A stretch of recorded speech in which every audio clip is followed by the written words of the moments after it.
forgive me, Arthur, if I get the title wrong. I believe it is God Does Not Eat Meat, and the actual it's fiction, but the subject matter is the premise of the book is that it's about a very powerful and intelligent hunter who he has an epiphany and realizes the moral depravity of what he's doing, and he becomes an anti-hunting activist. I don't know if he patterned that after Steve Hindy or if he did that intentionally or not, but he's going to throw out that challenge for all of them to read his book and come away holding the same point of view, that they're still pro-hunting.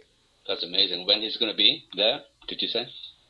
Tomorrow afternoon at 2 o'clock. Great. Well, you've been holding demos like almost on a daily basis. Well, I know I'm exaggerating, but how often have you been doing that? We've been out there here of late. We've been out there every weekend. That's amazing. That is amazing. Without you, sir, burning out? I'm not burning out, no. Well, I know that you're not, and that is why you're such a phenomenon. Well, I just, my purpose here on this planet is to fight for the animals and for the earth. Mm-hmm. And I'm not going to stop. Yeah, that's pretty well my way of looking at it. That, well, I mean, if people believe in the soul, I would say that my soul chose to come to this planet at this time to help out. And I'm glad to meet you here on this battleground, sir. And you, Steve. Steve, comment on Jason's work. Well, it's really great to see Jason put his theory into practice, and he and I for some time have been quite critical of academics or theorists who don't put their ideals into practice and take up an actual existence as an activist and a social critic in every possible way. And for instance, we see this a lot in the vegans who think that just by blogging or going vegan that this is adequate.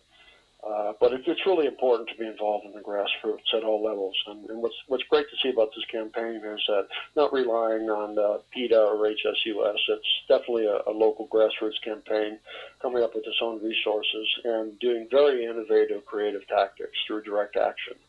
It's not standing out there just with signs and usual sorts of protest. He really is inventing some creative, provocative tactics. He's got a good sense of how to use the media to his advantage.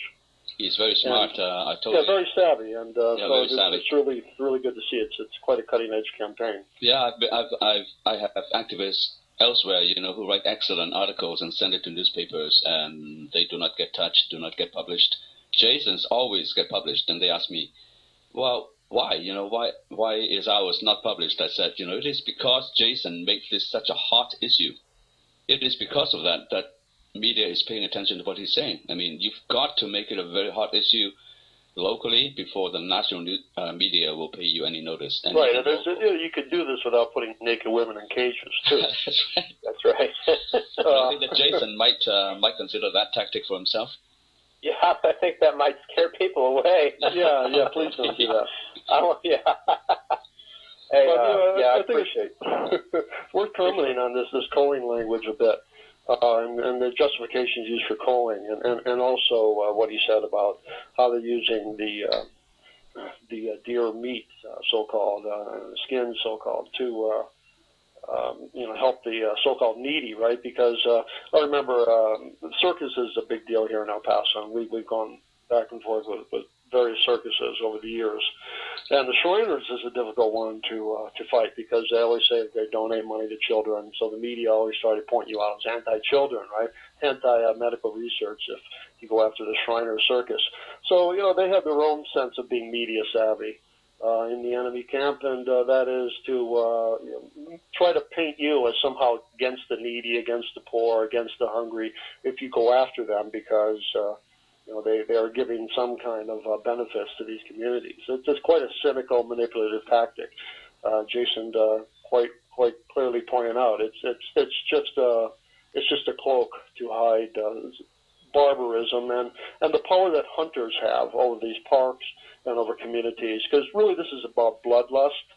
This is about people who want to go out and kill and who come up with the resource to do it, which typically is an environmental or ecological justification.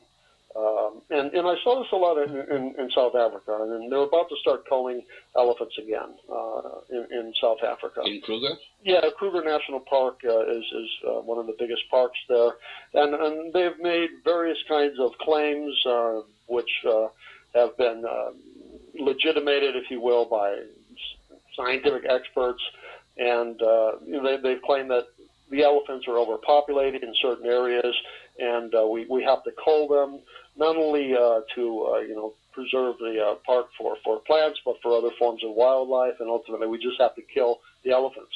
And they start killing as a first solution, not even a final solution, right? But a first solution. Wow, how we quite purposely use Nazi language here because the whole thing is really reeks of Nazism.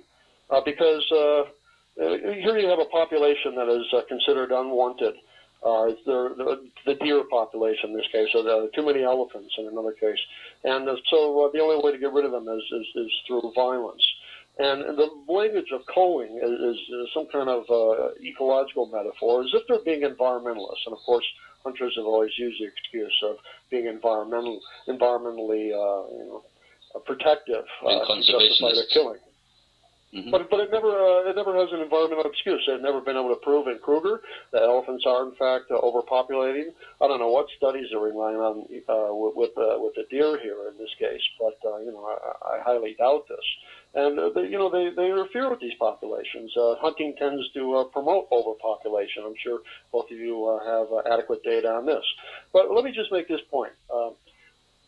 It's neo-Malthusianism, and notice the inconsistencies here that quite clearly coming from speciesist grounds.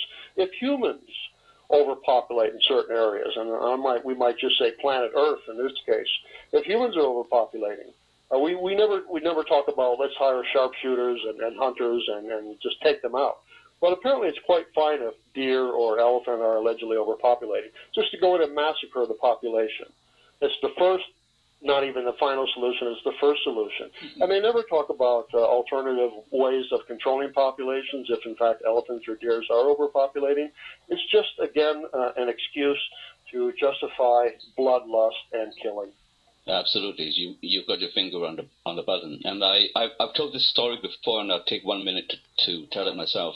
All these cullings that I've seen, and I've seen it in at least, I would say, 25 states, very intimately, and particularly in Pennsylvania, for example, they were saying that this preserve is being decimated ecologically by an overpopulation of deer, and the hunters, the bow hunters, volunteer themselves as the savior of the community to go in there and take care of that problem for the community free of charge, and so everybody in that community accepted that and became very quiescent, but I and a few activists went into that park on the opening day of the bow hunting season. Of course, there were dozens upon dozens of hunters armed to the teeth with bows and arrows and razor-headed arrows and so on and so forth, and including women.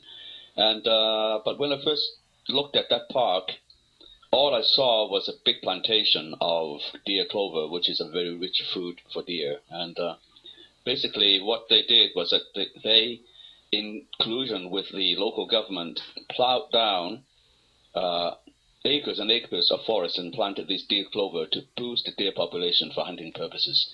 And the general public did not know about it or did not care about it, didn't say anything about it. And even after I've taken the photos of this plantation and presented it in person to the local newspaper, and the newspaper reporter was there with me, and he was exclaiming about that. Well, guess what? The next day in the newspaper article that came out, not a single mention of this plantation, not a single photos that I've taken.